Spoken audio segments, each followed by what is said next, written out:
रहे हैं। बताएंगे दोस्तों आखिरकार क्यों प्रधानमंत्री नरेंद्र मोदी के ऊपर भड़की कांग्रेस। कहा खुलेआम आचार संहिता का उल्लंघन हो रहा है, लेकिन अब देखते हैं चुनाव आयोग मोदी सरकार पर क्या फैसला लेता है। आखिरकार क्यों दोस्तों एक बार फिर से जो यहाँ पर बीजेपी को बिहार में लगा सबसे बड़ा झटका। पशुपति पारस होंगे। इंडिया गठबंधन में शामिल लालू प्रसाद यादव और तेजस्वी से चल रही है बात। क्यों आखिरकार दोस्तों पैगंबर मोहम्मद का अपमान करने वाली नुपुर शर्मा को बीजेपी ने दे दिया लोकसभा का टिकट। बताएंगे क्या है ये मामला और क्यों कर्नाटक में दोस्तों हनुमान चालीसा के नाम पर झूठ फैला रही है बीजेपी। खुलेआम पकड़ी गई ये झूठ फैलाते हुए।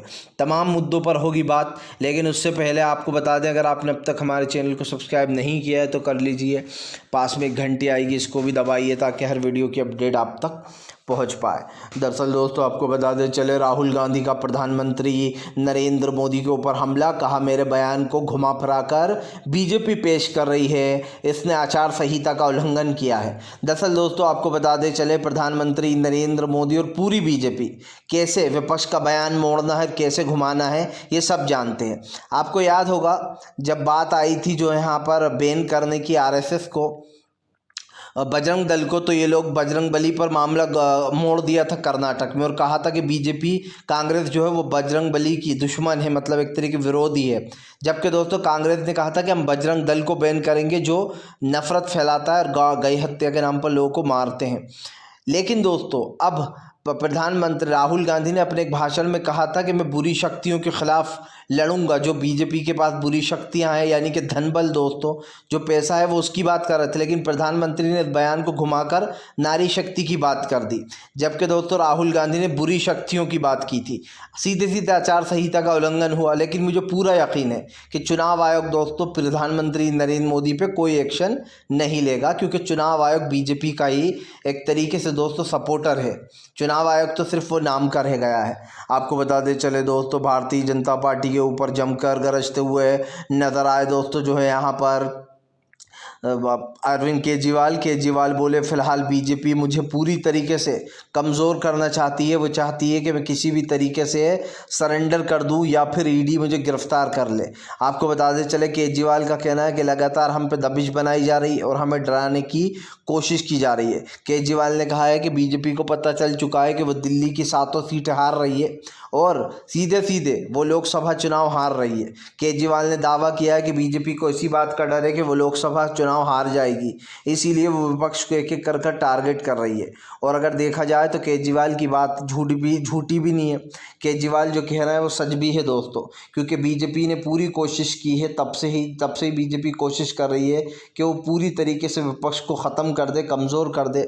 लेकिन ये सपना बीजेपी का बहुत जल्दी टूट जाएगा जब वो सत्ता से बाहर होगी। आपको बता दें चले दोस्तों प्रधानमंत्री नरेंद्र मोदी ने तीन आचार संहिता का उल्लंघन किया। टीएमसी कांग्रेस ने दर्ज कराई शिकायत। दरअसल दोस्तों आचार संहिता बीजेपी बार बार उल्लंघन कर रही है। मुझे नहीं लगता कि प्रधानमंत्री नरेंद्र मोदी और पूरी भाजपा को कोई डर है आचार संहिता का, क्योंकि जाहिर सी बात है बीजेपी ने चुनाव आयोग में अपने लोग बैठा रखे हैं, तमाम संस्थाओं में बीजेपी के लोग बैठे हुए हैं, इसलिए बीजेपी को तो डर ही नहीं लगता है किसी भी सज़ा से। आपको बता दें पहला दोस्तों प्रधानमंत्री का आचार संहिता का उल्लंघन। प्रधानमंत्री ने दोस्तों चुनाव का ऐलान हो जाने के बाद आप कोई भी सरकारी संपत्ति को यूज़ नहीं कर सकते हो, यानी कि जो फैसिलिटी एक पीएम को मिलती हैं उन फैसिलिटियों का यूज़ आप नहीं कर सकते चुनाव के दौरान। लेकिन दोस्तों पीएम नरेंद्र मोदी ने वायुसेना के विमान का इस्तेमाल किया है और तस्वीरें सीधी सीधी साफ है। लेकिन मैं आपको लिख के दे दूं चुनाव आयोग इसके ऊपर कोई सख्त एक्शन नहीं लेगा। अगर वो बाय चांस एक्शन ले भी लेता है तो दिखाने को एक छोटा मोटा एक्शन ले लेगा विपक्ष को। जबकि आपको याद होगा अब की बार मीडिया ने भी यही आरोप लगाया कि आप विपक्ष के ऊपर तो फ़ौरन आचार संहिता का उल्लंघन वो ले लेते हैं एक्शन, लेकिन जब बात पीएम नरेंद्र मोदी की आती है तो आप जो है उस पर नरम पड़ जाते हैं। तो चुनाव आयोग ने उस सवाल का जवाब ही नहीं दिया। पहला उन्होंने ये करा कि फिलहाल वायुसेना का प्लेन यूज़ किया एयरबेस। उसके बाद दोस्तों दूसरा उल्लंघन, पीएम नरेंद्र मोदी ने राहुल गांधी के बयान को तोड़ मड़ोड़ के अपनी तरीके से बताया। तीसरा उल्लंघन दोस्तों पीएम नरेंद्र मोदी लगातार जो है यहाँ पर अपने पोस्टरों का यूज़ कर रहे हैं जगह जगह पर जो है यहाँ पर सरकारी संपत्तियों पर, जबकि ये कहीं ना कहीं गलत है। और इसी चीज़ को लेकर विपक्ष लगातार भड़का हुआ है कि बार बार पीएम नरेंद्र मोदी आचार संहिता का उल्लंघन कर रहे हैं, लेकिन दोस्तों कहीं ना कहीं उनके ऊपर एक्शन नहीं लिया जा रहा है। आपको बताते चले दोस्तों, फिलहाल संजय सिंह ने खोल दिया ईडी के खिलाफ मोर्चा। संजय सिंह ने सुप्रीम कोर्ट में दी अपनी दलील हाई कोर्ट में। दरअसल दोस्तों आपको बताते चले, संजय सिंह की बेल का मामला सुप्रीम कोर्ट में है।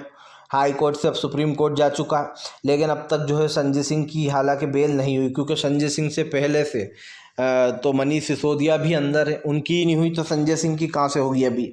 लेकिन संजय सिंह की दोस्तों जिस तरीके से गिरफ्तारी हुई है वो गलत तरीके से की गई है। संजय सिंह ने अपनी याचिका में दायर किया है कि उनको बिना किसी नोटिस, बिना किसी जो है उनको बताए बिना उनको गिरफ्तार कर लिया गया। यही नहीं, ना उनसे सवाल पूछे गए, ना दोस्तों आप समझिए ना उनसे पूछताछ की गई, और जो है ना ही उनको दोस्तों जो है यहाँ पर गिरफ्तारी से पहले रिमांड पर लिया गया, सीधे उनको जो है यहाँ पर वो भेज दिया गया न्याय की हिरासत में।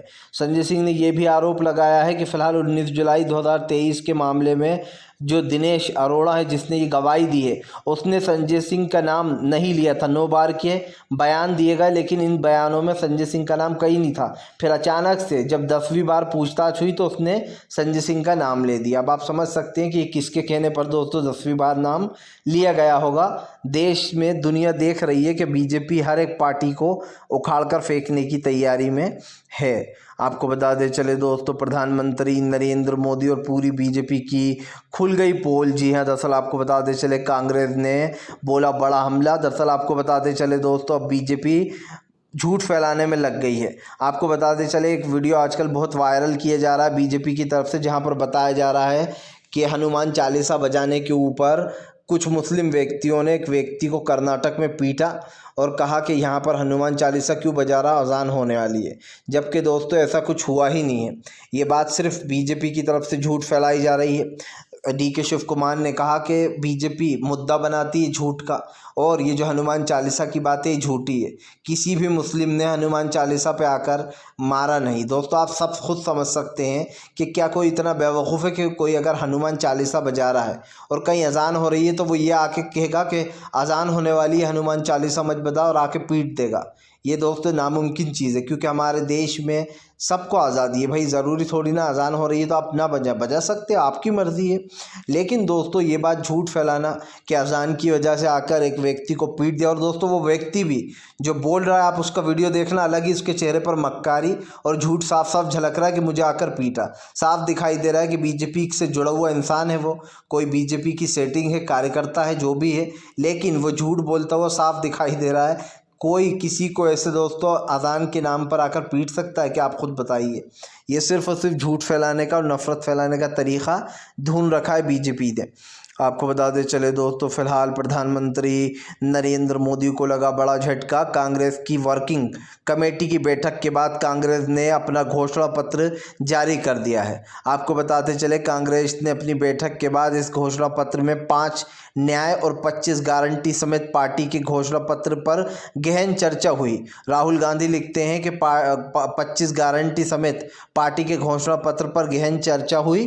भारत जोड़ो यात्रा और भारत जोड़ो न्याय यात्रा के माध्यम से हम लगातार गांव-गांव, गली-गली लोगों के बीच गए और देश की आवाज़ सुनी। हमने लोगों के साथ हो रहे अन्याय और उसके जीवन के संघर्षों को करीब से जाना और समझा। इसलिए हमारा घोषणा पत्र और गारंटी हमेशा दस्तावेज नहीं रहने वाली, करोड़ों देशवासियों के साथ हुए संवाद से निकला रोड मैप है, जो रोजगार क्रांति और अधिकारपूर्ण भागीदारी के माध्यम से हर वर्ग का जीवन बदलने जा रहा है।